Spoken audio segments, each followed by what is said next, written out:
পাথর লুটপাট করে পরিবেশের ক্ষতি এবং পুরো পর্যটন কেন্দ্রটিকে বলতে গেলে একরকম ধ্বংস করার বিষয় নিয়ে এই মুহূর্তে আমাদের সাথে সরাসরি যুক্ত হচ্ছেন আলোচনা করতে পরিবেশবাদী সংগঠন ধরিত্রী রক্ষায় আমরা এর সদস্য সচিব আব্দুল করিম কিম। আপনাকে স্বাগত। এই বিষয়টি নিয়ে বেশ আলোচনা হচ্ছে, কিন্তু এটিতে আর একদিনে হলো না, এটা বেশ কয়েকদিন ধরে ধরে এরকম একটা পর্যায়ে এসছে। আপনারা তো খোঁজখবর রাখেন, একটু বলবেন যে আসলে এখানে গাফেলতিটা, ব্যর্থতাটা কার, আর কেন তারা এটা করলেন না দায়িত্ব থাকা সত্ত্বেও? দেখেন, পাথর লুটপাট তো পূর্বেও চলছিল। পাথর বিগত সরকারের সময় লুটপাট হয়েছে, কিন্তু 5 আগস্টের পরে দেখা গেছে মানে ব্যাপকভাবে যে সঞ্চিত পাথর ছিল সে পাথরগুলো একেবারে এক নিমিষে নিয়ে নেয়। এখানে দলমত নির্বিশেষে যারা লুটপাট করেছে সেই সময়ে করার সুবিধা যাদের ছিল তারা করে গেছে।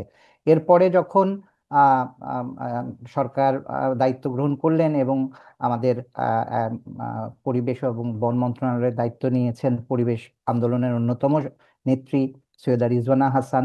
তো সেই সময় থেকে আমরা আশাবাদী ছিলাম এবং তিনি নিজেও এই সিলেটের পাথর রক্ষার জন্য অতীতে কাজ করেছেন।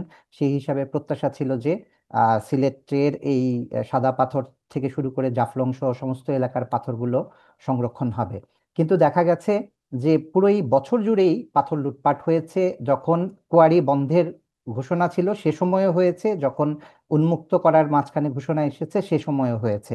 আপনি এই প্রতিবেদনেই শুনেছেন যে প্রায় 200 কোটি টাকার পাথর উত্তোলন হয়েছে। কোথা থেকে এই পাথরগুলো, মানে প্রকৃতি থেকে আসা 200 কোটি টাকা আহ লুট হয়েছে। এই লুট তো কেউ পকেটে করে পাথরগুলো নিয়ে যায়নি, পাথরগুলো নেওয়া হয়েছে, নৌকার মাধ্যমে তোলা হয়েছে, একটা জায়গায় আব্দুল পাথর করিম, সংরক্ষণ এইটা করা তো হয়েছে। মূলত উপজেলা প্রশাসন এবং সিলেটের যে আমি জেলা সেটাই বলছি, প্রশাসন তাদের সেটাই বলছি দায়িত্ব। যে এইভাবে তো করে একটু জানতে চাই সংরক্ষণ। যে যারা এখান থেকে নিচ্ছে দিনে দুপুরবেলা সবাই দেখছে, তারা কেন এটার বিরুদ্ধে ব্যবস্থা নিতে পারলে না? তাদের ভয়টা কোথায় ছিল, বা কারা দেখ, এত শক্তিশালী যে এটা করলো? প্রথম কথা হচ্ছে এই যে 200 কোটি টাকার পাথর যদি হয়, তো এই পাথর লুণ্ঠন যখন হয়েছে এইটার ভাগ বা স্থানীয় প্রশাসনের কাছে গেছে, আর নয়তো তারা তাদের দায়িত্ব পালন করতেন। দ্বিতীয়ত হচ্ছে যে এখানে রাজনৈতিক ভাবে যারা প্রভাবশালী তারা তাদের প্রভাব তৈরি করেছেন। আপনারা দেখেছেন যে উপদেষ্টা মহোদয় নিজে অসহায়ত্ব প্রকাশ করেছেন যে উনি পাথর উত্তোলন বন্ধ করতে পারেননি। তো যখন উপদেষ্টা বলেন আমি পারিনি, তখন জেলা প্রশাসকের পক্ষেও সহজে বলা সম্ভব, আমার পক্ষেও সম্ভব না।